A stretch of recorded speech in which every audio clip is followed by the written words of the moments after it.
Hi, I'm Mr. C, the teacher, and the lessons I've created here are the same ones I use in my classroom on a daily basis. So grab your tools for school and join in with our lessons, or just sit back and watch along with us. Let's do some learning together, because you're watching Lessons from the Classroom.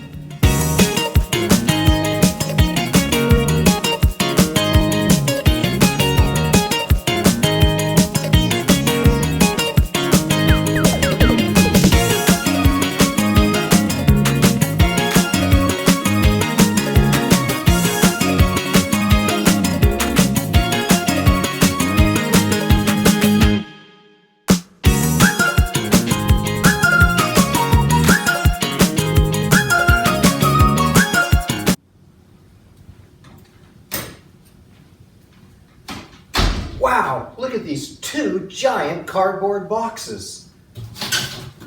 And there's a note on it. Let's see. Dear Mr. C, we thought you might like these two giant boxes to make something special. From your friends, Louis, Roberto, and Flor. Wow, thanks guys. I love giant cardboard boxes because you can really use your imagination and create something out of them. For example, with this huge cardboard box, well, I could pretend I'm a firefighter putting out a blaze in a huge apartment building. Or I could add a cone to the top of this, maybe put a porthole here and some booster rockets on the bottom, and it could be a rocket ship blasting into space. Or maybe I could cut a hole in the top, add some portholes here, I could have a big steamship. And well, this cardboard box here, maybe I could cut some windows and doors in it and make it a dollhouse. I could cut a hole in the top, add some headlights and some spinning wheels on both sides, and I'd have a convertible sports car to drive around in. With my imagination, I could really create a lot of really neat things. But what to create? I think I might have a book that could just help me with an idea.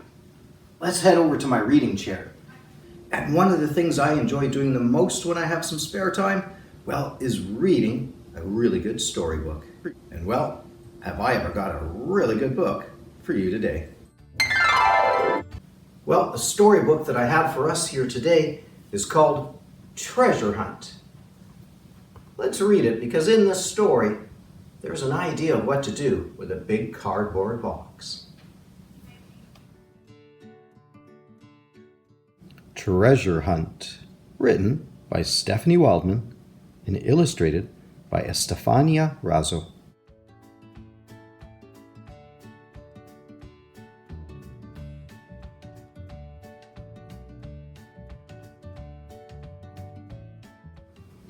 Wait! Don't throw that out!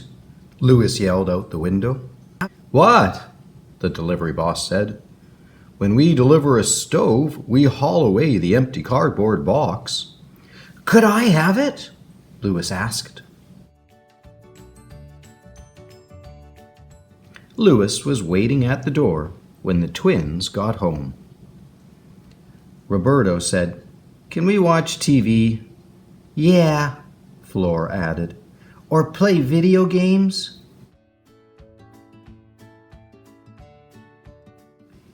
We can do better, Louis answered.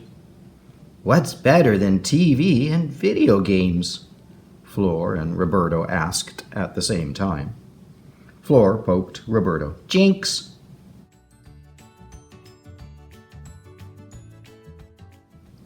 A treasure hunt would be better, Louis answered. Okay, Roberto and Flor said at the same time again. This time Roberto poked Flor. Jinx! How do we start? Flor asked. She was 3 minutes younger, and she tried to get ahead of Roberto whenever she could.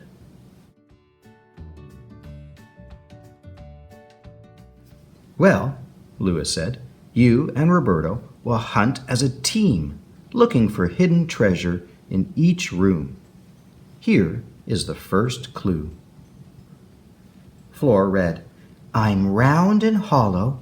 I'm usually trash. I don't belong in the kitchen, where you will find two of me.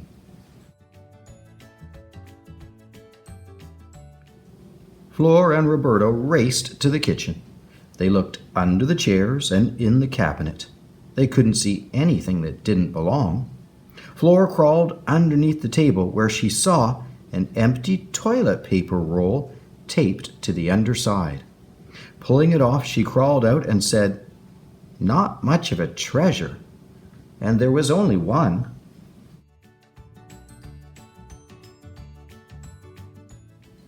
Roberto looked up. He saw part of another toilet paper roll sticking out of the ceiling light. Calling it number 2 would be a bad joke, he thought, so he just pointed. There! Flor dragged the step stool over to climb up and bring down the treasure. Very good, said Louis. Here is your second clue. Roberto read, Birds use pieces of me in nests. You might find me in a sweater. Hunt for 2 bunches of me in the bedroom.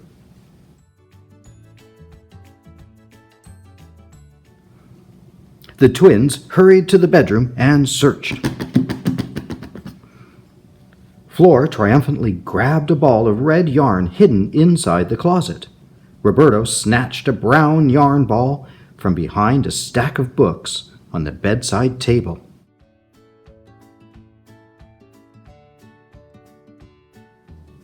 They looked at the yarn balls and toilet paper rolls and then at their older brother.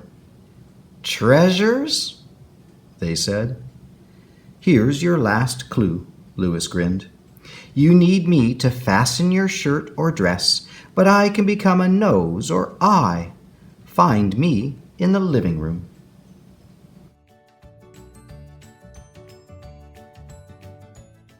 Racing back to the living room, Roberto and Flor hunted over lamps and under cushions. They found some black and white buttons in different sizes.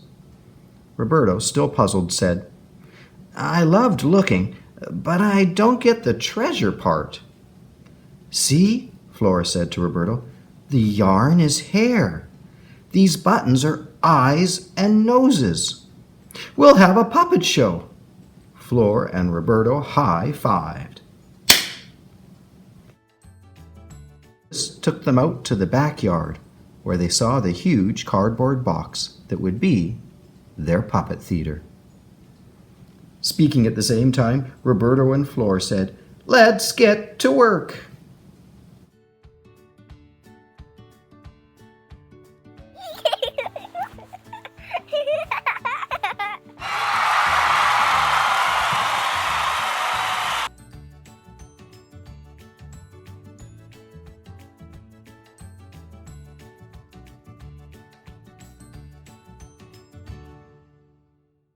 Well, Stephanie Wildman's book, Treasure Hunt, gave me a great idea for what I can make this box into. In fact, right here on the last page, we've got a puppet theater.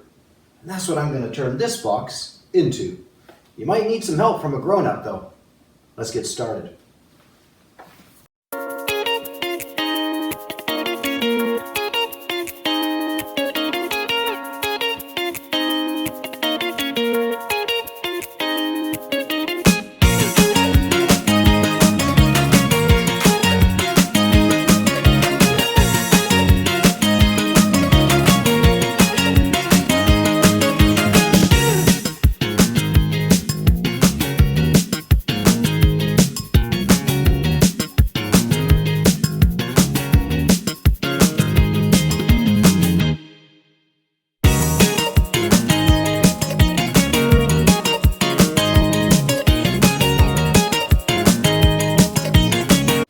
Well, it looks like I have my puppet theater created. Now all I have to do is make some puppets to go with the theater. It's a good thing on the last page that the authors also included some instructions on how to make toilet paper roll puppets. Let's take a closer look. So let's take a closer look at Stephanie Wildman's book. And the back page where it shows us how we can create our own puppets. You can create your own puppets. All you need are these supplies: toilet paper rolls, construction paper, markers, glue or tape, buttons or googly eyes, yarn, hole punch, and some scissors. But note, adults should supervise you guys if you're using scissors. Number 1. Cover. Wrap the toilet paper roll with construction paper using glue, paste, or tape. Number 2. Cut. Using scissors, ready any body parts like tails or paws, fins, or yarn hair. Number 3. Hole punch for hair. Punch holes around the top edge of the toilet paper roll. Insert 2 pieces of yarn through each hole. It will make 4 strands of hair. And tie a knot close to the rim. Number 4. Glue. Gather body parts including eyes, yarn, glitter, or other pieces. If you don't have materials for a face, feel free to draw it in. Number 5. You did it! An internet search for toilet paper roll puppets will yield lots of ideas. Hey, write a story and have a puppet show. Or use this story. All right, well, I've got lots of materials here that I can use, and I can follow along on the steps in Stephanie Wildman's book, or I can look also on the internet under toilet paper roll puppets. And there's lots and lots of different ones that we can find. I'm going to go ahead and I'm going to start building the lion. Now, the common type of toilet paper roll looks like this, and I find that, well, they're not all that great. They're quite flimsy, and half the time it's hard to get the toilet paper off. And, well, they're brown. So I usually don't use those ones.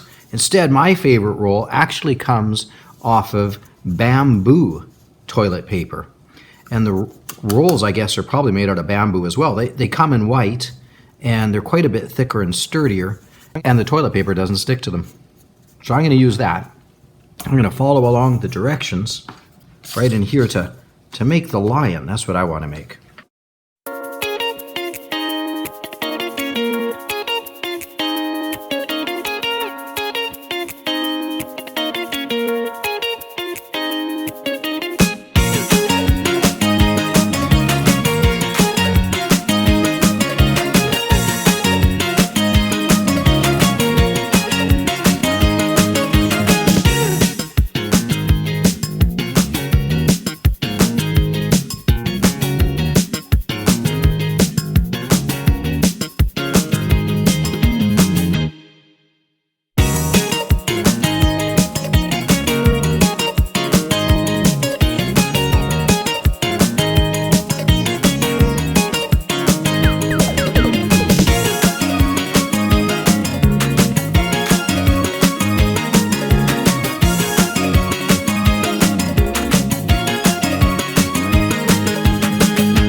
My lion puppet all done. I can stick my 2 fingers in there and spread them apart, and now I've got some action for him. Instead of doing the girl puppet, I might do a boy puppet instead.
Okay, there we go. I've got a couple of finger puppets created.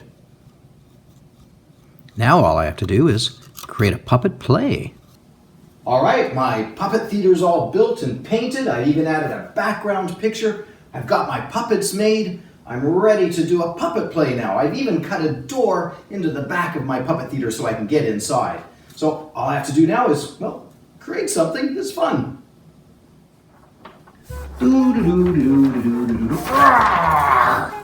Who's going through my jungle? Oh, hi, my name's Bob. How is it that you have such an enormous head? Oh. I am the king of the jungle, the king of all beasts. Oh, well, I'm honored to meet you, sir. You are definitely the king of all the beasts I've ever seen. You are a fine specimen of an aardvark. That's right. What? An aardvark? I'm not an aardvark. Oh, wait a second. I see what the problem is. I don't have my glasses on. Hang on, let me get my glasses. Aha, there we go. That's much better. Now I've got my glasses on. Now I can see you much better. Let me take a look and see. Lots of fur. Yes, a big tail, claws and teeth. Ha! Absolutely, sir. I recognize you now. Oh, you better. I'm king of the beasts. Well, you are a fine specimen. Yes, of an ostrich. An ostrich? What are you talking about, an ostrich? I'm not an ostrich. I'm king of the beasts, king of the jungle. Well, let me take a closer look then. Let's see. All right, so let me look at the environment. Being a nature specialist that I am, I can tell that by your natural environment, there's jungle, trees and vines and grass. Oh, back there, there's a pool of water back there. And when I look at you, fur, big teeth. Ha! I got it! I know what you are now. You, sir, are a fine specimen of a walrus. Walrus? Yes, walrus, you know. Cuckoo, ka-choo. I am the Eggman. You are the walrus. Cuckoo, ka-choo, cuckoo, choo. I'm not a walrus. I am a lion. A lion? Yes, a lion. No, you don't really look like a lion. I mean, lions are pretty much the same looking as Grindle Snuffles. What? Grindle Snuffles. You know, Grindle Snuffles. You just made that up. There's no such thing as Grindle. My best friend Hank happens to be a Grindle Snuffle. And if Grindle Snuffles and lions are supposed to look alike, what does a Grindle Snuffle look like? Well, you know, they're really tall. They've got lots of feathers, lots of colored feathers, blue, green, pink, yellow feathers all over them. And they got a big lizard's head and a big long tail, and little tiny front arms, you know, and big teeth. You're making this up. There's no such creature, and a lion doesn't look anything like that. I'm a lion. Right? No, seriously, man. A Grindle Snuffle. Here, let me go. Hey, Hank. Hank, come over here. Hank. Grindle Snuffle. Hey, Bob. What's up? Oh, hey, Hank. I want you to meet my friend. He says that he's a lion, but he doesn't look anything like a lion. He's just... Huh? Where did he go? Huh? He's disappeared. What did he look like? Well, he's kind of had yellowy orange fur and a big mane of hair around his head and claws and a tail. And, yeah. Sounds like an aardvark to me. That's what I said. Huh. You guys better take a bow. Good job. Good job. No. Well, I'm gonna do some more acting with my puppets here, all right? Pretty good, yeah. That was a good job too. Hold on. Yeah.